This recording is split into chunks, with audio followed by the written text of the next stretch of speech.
I'd like to tell you about the strangest secret in the world. Not long ago, Albert Schweitzer, the great doctor and Nobel Prize winner, was being interviewed in London, and a reporter asked him, "Doctor, what's wrong with men today?" The great doctor was silent a moment, and then he said, "Men simply don't think." And it's about this that I want to talk with you. We live today in a golden age. This is an era that man has looked forward, dreamed of, and worked toward for thousands of years. But since it's here, we pretty well take it for granted. We in America are particularly fortunate to live in the richest land that ever existed on the face of the earth, a land of abundant opportunity for everyone. But do you know what happens? Let's take 100 men who start even at the age of 25. Do you have any idea what will happen to those men by the time they're 65? These 100 men who all start even at the age of 25 believe they're going to be successful. If you asked any one of these men if he wanted to be a success, he'd tell you that he did. And you'd notice that he was eager toward life, that there was a certain sparkle to his eye, an erectness to his carriage, and life seemed like a pretty interesting adventure to him. But by the time they're 65, 1 will be rich, 4 will be financially independent, 5 will still be working, 54 will be broke. Now think a moment. Out of the 100, only 5 make the grade. Why do so many fail? What has happened to the sparkle that was there when they were 25? What's become of the dreams, the hopes, the plans? And why is there such a large disparity between what these men intended to do and what they actually accomplished? When we say about 5% achieve success, we have to define success. And here's the definition. Success is the progressive realization of a worthy ideal. If a man is working toward a predetermined goal and knows where he's going, that man is a success. If he's not doing that, he's a failure. Success is the progressive realization of a worthy ideal. Rollo May, the distinguished psychiatrist, wrote a wonderful book called Man's Search for Himself. And in this book he says, "The opposite of courage in our society is not cowardice, it is conformity." And there you have the trouble today. It's conformity. People acting like everyone else, without knowing why, without knowing where they're going. Now think of it. In America right now, there are over 14 million people 65 years of age and over, and about 13 million of these 14 million are broke. They're dependent on someone else for life's necessities. Now, we learn to read by the time we're 7. We learn to make a living by the time we're 25. Usually, by that time, we're not only making a living, we're supporting a family. And yet, by the time we're 65, we haven't learned how to become financially independent in the richest land that has ever been known. Why? We conform. And the trouble is that we're acting like the wrong percentage group, the 95% who don't succeed. Now, why do these people conform? Well, they don't know, really. These people believe that their lives are shaped by circumstances, by things that happen to them, by exterior forces. They're outer-directed people. A survey was made one time that covered a lot of men, working men, and these men were asked this question: why do you work? Why do you get up in the morning? 19 out of 20 had no idea. If you ask them, they'll say, everyone goes to work in the morning. And that's the reason they do it, because everyone else is doing it. Now let's get back to our definition of success. Who succeeds? The only man who succeeds is the man who is progressively realizing a worthy ideal. He's the man who says, I'm going to become this, and then begins to work toward that goal. I'll tell you who the successful people are. A success is the school teacher who's teaching school because that's what she wanted to do. The success is the woman who's a wife and mother because she wanted to become a wife and mother and is doing a good job of it. The success is the man who runs the corner gas station because that's what he wanted to do. The success is the successful salesman who wants to become a top-notch salesman and grow and build with his organization. A success is anyone who is doing deliberately a predetermined job because that's what he decided to do deliberately. But only 1 out of 20 does that. That's why today there isn't really any competition, unless we make it for ourselves. Instead of competing, all we have to do is create. Now, for 20 years, I looked for the key which would determine what would happen to a human being. Was there a key, I wanted to know, which would make the future a promise that we could foretell to a large extent? Was there a key that would guarantee a person's becoming successful if he only knew about it and knew how to use it? Well, there is such a key, and I've found it. Have you ever wondered why so many men work so hard and honestly without ever achieving anything in particular, and others don't seem to work hard and yet seem to get everything? They have the magic touch. You've heard them say that about someone. Everything he touches turns to gold. And have you ever noticed that a man who becomes successful tends to continue to become successful, and on the other hand, have you noticed how a man who is a failure tends to continue to fail?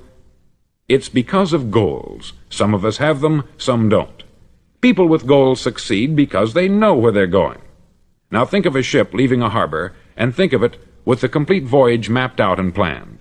The captain and crew know exactly where it's going and how long it will take. It has a definite goal.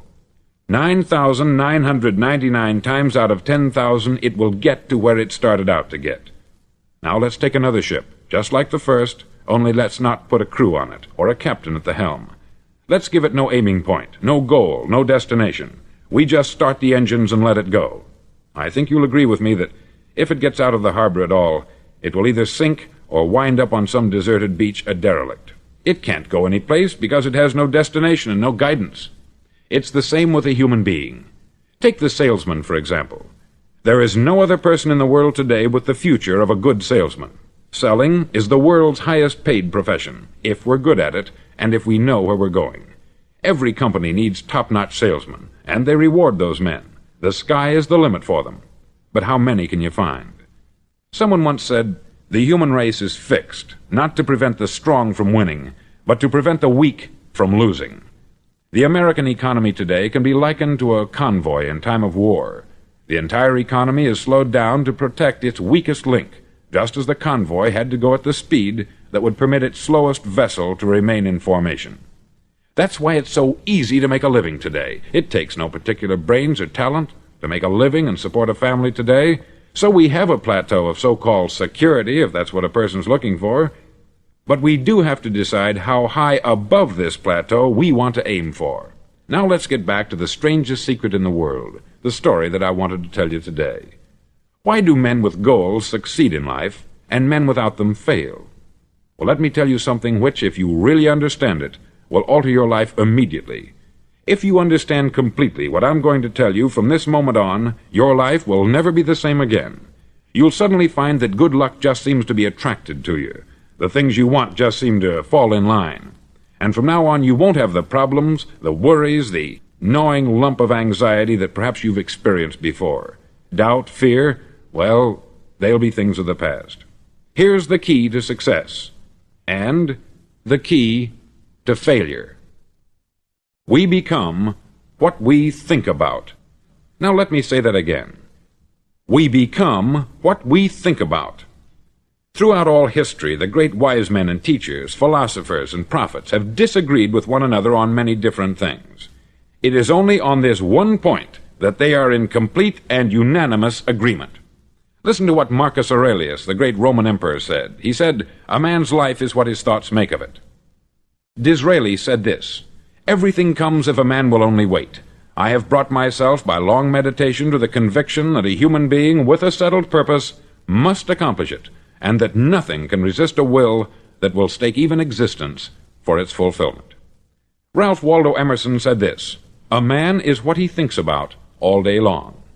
William James said, "The greatest discovery of my generation is that human beings can alter their lives by altering their attitudes of mind."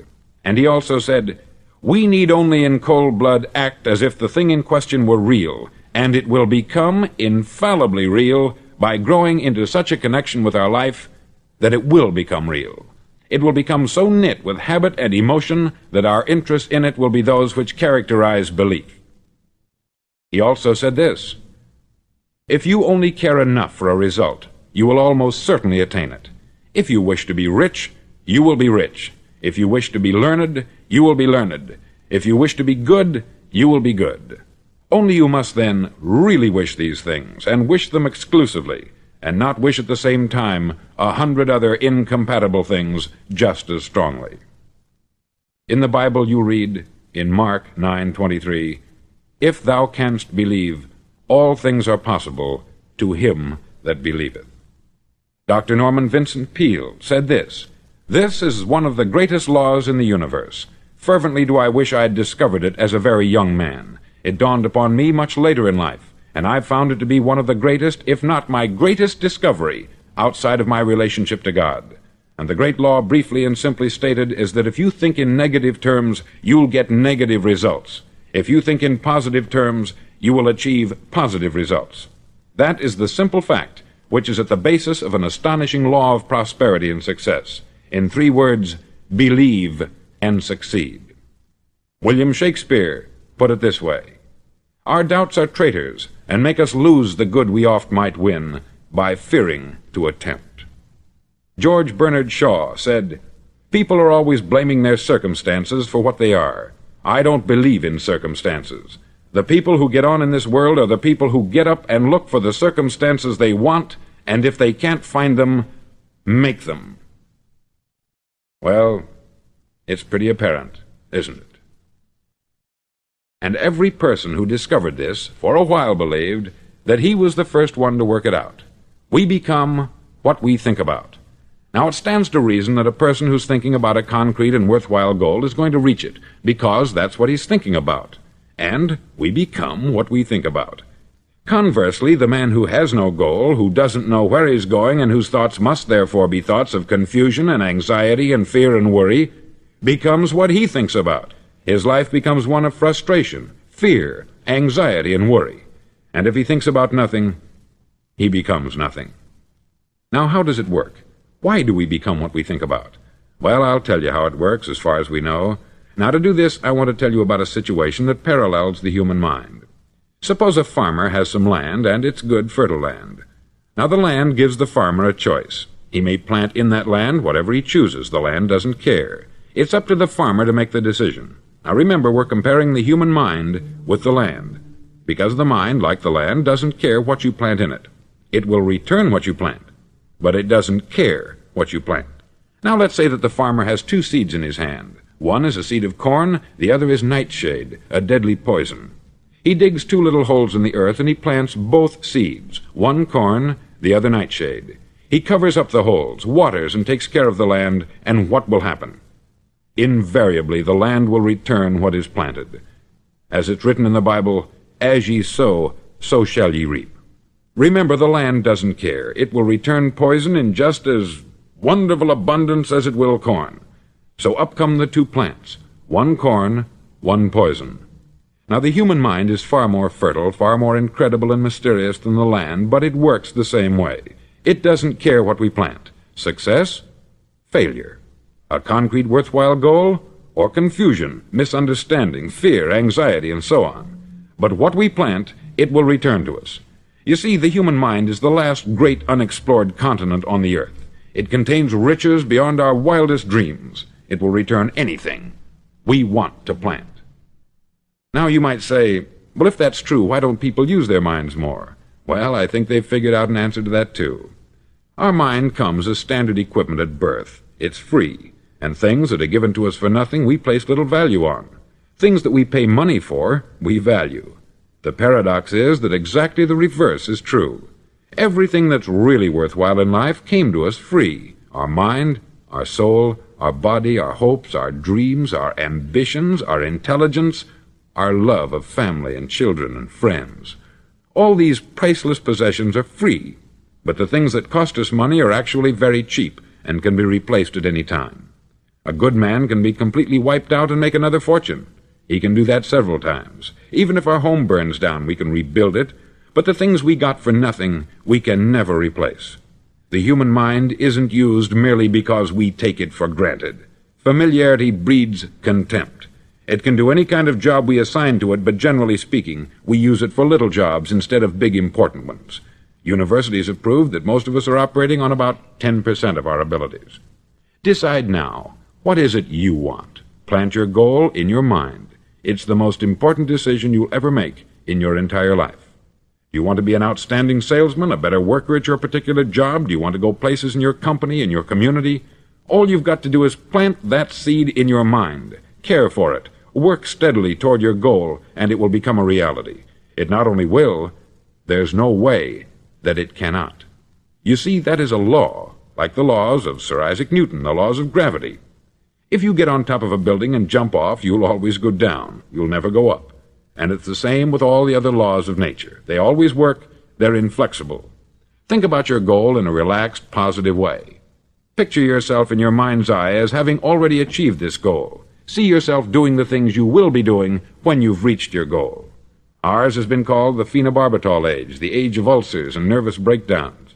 At a time when medical research has raised us to a new plateau of good health and longevity, far too many of us worry ourselves into an early grave trying to cope with things in our own little personal ways, without learning a few great laws that will take care of everything for us. These things we bring on ourselves through our habitual way of thinking. Every one of us is the sum total of his own thoughts. He is where he is because that is exactly where he really wants to be, whether he'll admit that or not. Each of us must live off the fruit of his thoughts in the future, because what you think today and tomorrow, next month and next year, will mold your life and determine your future. You're guided by your mind. I remember one time I was driving through Arizona and I saw one of those giant earth-moving machines roaring along the road at about 35 miles an hour with what looked like 20 tons of dirt in it, a tremendous, incredible machine, and there was a little man perched way up on top with the wheel in his hands guiding it. And as I drove along, I was struck by the similarity of that machine to the human mind. Just suppose you're sitting at the controls of such a vast source of energy. Are you going to sit back and fold your arms and let it run itself into a ditch? Or are you going to keep both hands firmly on the wheel and control and direct this power to a specific, worthwhile purpose? It's up to you. You're in the driver's seat. You see, the very law that gives us success is a two-edged sword. We must control our thinking. The same rule that can lead a man to a life of success, wealth, happiness, and all the things he's ever dreamed of for himself and his family, that very same law can lead him into the gutter. It's all in how he uses it, for good or for bad. This is the strangest secret in the world. Now, why do I say it's strange, and why do I call it a secret? Actually, it isn't a secret at all. It was first promulgated by some of the earliest wise men, and it appears again and again throughout the Bible. But very few people have learned it, understand it. That's why it's strange, and why, for some equally strange reason, it virtually remains a secret. I believe that you could go out and walk down the main street of your town and ask one man after another what the secret of success is, and you probably wouldn't run into one man in a month who could tell you. Now, this information is enormously valuable to us, if we really understand it and apply it. It's valuable to us not only for our own lives, but the lives of those around us, our family, employees, associates, and friends. Life should be an exciting adventure. It should never be a bore. A man should live fully, be alive. He should be glad to get out of bed in the morning. He should be doing a job he likes to do because he does it well. One time I heard Grove Patterson make a speech, the editor-in-chief of the Toledo Daily Blade, and as he concluded his speech, he said something that I've never forgotten. He said something like this: "My years in the newspaper business have convinced me of several things, among them that people are basically good, and that we came from someplace, and we're going someplace. So we should make our time here an exciting adventure. The architect of the universe didn't build a stairway leading nowhere." And the greatest teacher of all, the carpenter from the plains of Galilee, gave us the secret time and time again. "As ye believe, so shall it be done unto you." I've explained the strangest secret in the world and how it works. Now I want to explain how you can prove to yourself the enormous returns possible in your own life by putting this secret to a practical test. I want you to make a test that will last 30 days. Now, it isn't going to be easy. If you'll give it a good try, it will completely change your life for the better. Back in the 17th century, Sir Isaac Newton, the English mathematician and natural philosopher, gave us some natural laws of physics which apply as much to human beings as they do to the movement of bodies in the universe. Now, one of these laws is that for every action there is an equal and opposite reaction. Simply stated, as it applies to you and me, it means we can achieve nothing without paying the price. The results of your 30-day experiment will be in direct proportion to the effort you put forth. To be a doctor, you must pay the price of long years of difficult study. to be successful in selling, and remember that each of us succeeds to the extent of his ability to sell, selling our families on our ideas, selling education in schools, selling our children on the advantages of living the good and honest life, selling our associates and employees on the importance of being exceptional people, to, of course, the profession of selling itself. But to be successful in selling our way to the good life, we must be willing to pay the price. Now, what is that price? Well, it's many things. First, it's understanding emotionally, as well as intellectually, that we literally become what we think about, that we must control our thoughts if we're to control our lives. It's understanding fully that, as ye sow, so shall ye reap. Secondly, it's cutting away all the fetters from the mind and permitting it to soar as it was divinely designed to do. It's the realization that your limitations are self-imposed, and that the opportunities for you today are enormous beyond belief. It's rising above narrow-minded pettiness and prejudice. Thirdly, to use all your courage to force yourself to think positively on your own problem, to set a definite and clearly defined goal for yourself, to let your marvelous mind think about your goal from all possible angles, to let your imagination speculate freely upon many different possible solutions, to refuse to believe there are any circumstances sufficiently strong to defeat you in the accomplishment of your purpose, to act promptly and decisively when your course is clear, and to keep constantly aware of the fact that you are, at this moment, standing in the middle of your own acre of diamonds, as Russell Conwell used to point out. Fourth, save at least 10% of what you earn. It's also remembering that no matter what your present job, it has enormous possibilities if you're willing to pay the price. Now let's just go over the important points in the price each of us must pay to achieve the wonderful life that can be ours. It is, of course, worth any price. 1. You will become what you think about. 2. Remember the word imagination. Let your mind soar. 3. Courage. Concentrate on your goal every day. 4. Save 10% of what you earn. And action. Ideas are worthless unless we act on them. Now I'll try to outline the 30-day test I want you to make. Now keep in mind that you have nothing to lose by making this test, and everything you could possibly want to gain.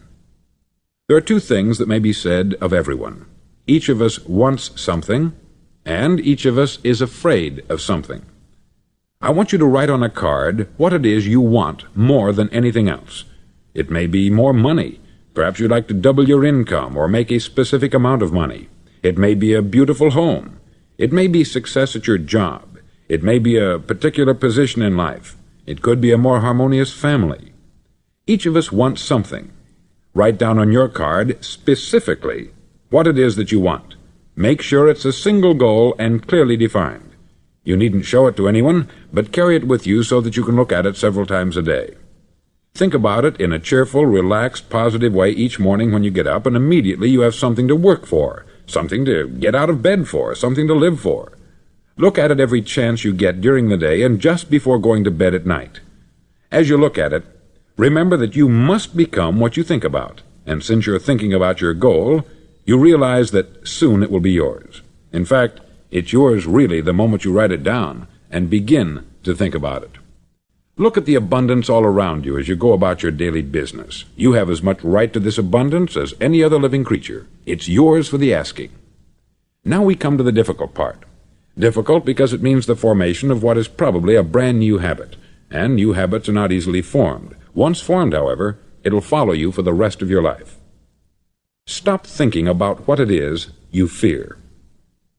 Each time a fearful or negative thought comes into your consciousness, replace it with a mental picture of your positive and worthwhile goal. There will come times when you will feel like giving up. It's easier for a human being to think negatively than positively. That's why only 5% is successful. You must begin now to place yourself in that group. For 30 days you must take control of your mind. It will think only about what you permit it to think. Each day for this 30-day test, do more than you have to do. In addition to maintaining a cheerful, positive outlook, give of yourself more than you've ever done before. Do this knowing that your returns in life must be in direct proportion to what you give. The moment you decide on a goal to work toward, you're immediately a successful person. You're then in that rare and successful category of people who know where they're going. Out of every 100 people, you belong to the top 5. Don't concern yourself too much with how you're going to achieve your goal. Leave that completely to a power greater than yourself.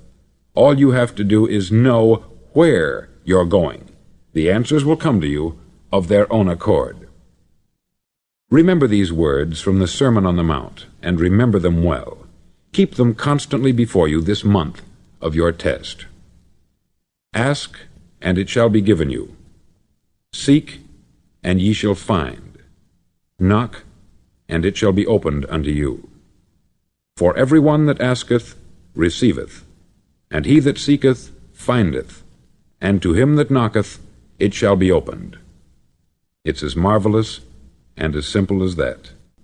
In fact, it's so simple that in our seemingly complicated world it's difficult for an adult to understand that all he needs is a purpose and faith.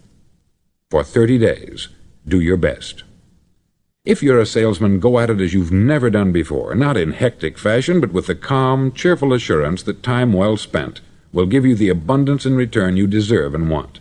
No matter what your job, do it as you've never done it before for 30 days. And if you've kept your goal before you every day, you'll wonder and marvel at this new life you've found. Dorothea Brand, outstanding editor and writer, discovered it for herself and tells about it in her fine book, Wake Up and Live. Her entire philosophy is reduced to the words, act as though it were impossible to fail. She made her own test with sincerity and faith, and her entire life was changed to one of overwhelming success. Now you make your test for 30 full days. Don't start your test until you've made up your mind to stick with it. You see, by being persistent, you're demonstrating faith. Persistence is simply another word for faith. If you didn't have faith, you would never persist. If you should fail during your first 30 days, by that I mean suddenly find yourself overwhelmed by negative thoughts, you've got to start over again from that point and go 30 more days. Gradually your new habit will form until you find yourself one of that wonderful minority to whom virtually nothing is impossible. Don't forget the card. It's vitally important as you begin this new way of living. On one side of the card, write your goal, whatever it may be. On the other side, write the words we've quoted from the Sermon on the Mount. Ask, and it shall be given you. Seek, and ye shall find. Knock, and it shall be opened unto you. Nothing great was ever accomplished without inspiration. See that during these crucial first 30 days, your own inspiration is kept at a peak. Above all, don't worry. Worry brings fear, and fear is crippling. The only thing that can cause you to worry during your test is trying to do it all yourself. Know that all you have to do is hold your goal before you. Everything else will take care of itself. Remember also to keep calm and cheerful. Don't let petty things annoy you and get you off course. Now, since making this test is difficult, some may say, well, why should I bother? Well, look at the alternative. No one wants to be a failure. No one really wants to be a mediocre individual. No one wants a life constantly filled with worry, fear, and frustration. Therefore, remember that you must reap that which you sow. If you sow negative thoughts, your life will be filled with negative things. If you sow positive thoughts, your life will be cheerful, successful, and positive. Now, gradually, you will have a tendency to forget what you've heard on this record. Play it often. Keep reminding yourself of what you must do to form this new habit. Gather your whole family about and listen to what's been said here at regular intervals. You know, most men will tell you that they want to make money without understanding the law. The only people who make money work in the mint. The rest of us must earn money. This is what causes those who keep looking for something for nothing or a free ride to fail in life. The only way to earn money is by providing people with services or products which are needed and useful. We exchange our product or service for the other man's money. Therefore, the law is that our financial return will be in direct proportion to our service. Success is not the result of making money. Making money is the result of success, and success is in direct proportion to our service. Most people have this law backwards. They believe that you're successful if you earn a lot of money. The truth is that you can only earn money after you're successful. It's like the story of the man who sat in front of the stove and said to it, "Give me heat, and then I'll add the wood." How many men and women do you know, or do you suppose there are today, who take the same attitude toward life? There are millions. We've got to put the fuel in before we can expect heat. Likewise, we've got to be of service first before we can expect money. Don't concern yourself with the money. Be of service. Build, work, dream, create. Do this, and you'll find there's no limit to the prosperity and abundance that will come to you. Prosperity is founded upon a law of mutual exchange. Any person who contributes to prosperity must prosper in turn himself. Sometimes the return will not come from those you serve, but it must come to you from someplace, for that is the law. For every action there is an equal and opposite reaction. As you go daily through your 30-day test period, remember that your success will always be measured by the quality and quantity of service you render, and money is a yardstick for measuring this service. No man can get rich himself unless he enriches others. There are no exceptions to a law. You can drive down any street in America and from your car estimate the service that's being rendered by the people living on that street. Had you ever thought of this yardstick before? It's interesting. Some, like ministers and priests and other devoted people, measure their returns in the realm of the spiritual, but again, their returns are equal to their service. Once this law is fully understood, any thinking person can tell his own fortune. If he wants more, he must be of more service to those from whom he receives his return. If he wants less, he has only to reduce this service. This is the price you must pay for what you want. If you believe you can enrich yourself by deluding others, you can only end by deluding yourself. It may take some time, but just as surely as you breathe, you'll get back what you put out. Don't ever make the mistake of thinking you can avert this. It's impossible. The prisons and the streets where the lonely walk are filled with people who tried to make new laws just for themselves. We may avoid the laws of man, but there are greater laws that cannot be broken. An outstanding medical doctor recently pointed out 6 steps that will help you realize success. 1. Set yourself a definite goal. 2. Quit running yourself down. 3. Stop thinking of all the reasons why you cannot be successful, and instead think of all the reasons why you can. 4. Trace your attitudes back through your childhood and try to discover where you first got the idea you couldn't be a success, if that's the way you've been thinking. 5. Change the image you have of yourself by writing out a description of the person you would like to be. And 6. Act the part of the successful person you have decided to become. The doctor who wrote those words is a noted West Coast psychiatrist, David Harold Fink, M.D. Do what all experts since the dawn of recorded history have told you you must do. Pay the price by becoming the person you want to become. It's not nearly as difficult as living unsuccessfully. Make your 30-day test. Then repeat it. Then repeat it again. Each time it will become more a part of you until you'll wonder how you could ever have lived any other way. Live this new way, and the floodgates of abundance will open and pour over you more riches than you may have dreamed existed. Money? Yes, lots of it. But what's more important, you'll have peace. You'll be in that wonderful minority who lead calm, cheerful, successful lives. Start today. You have nothing to lose, but you have a life to win.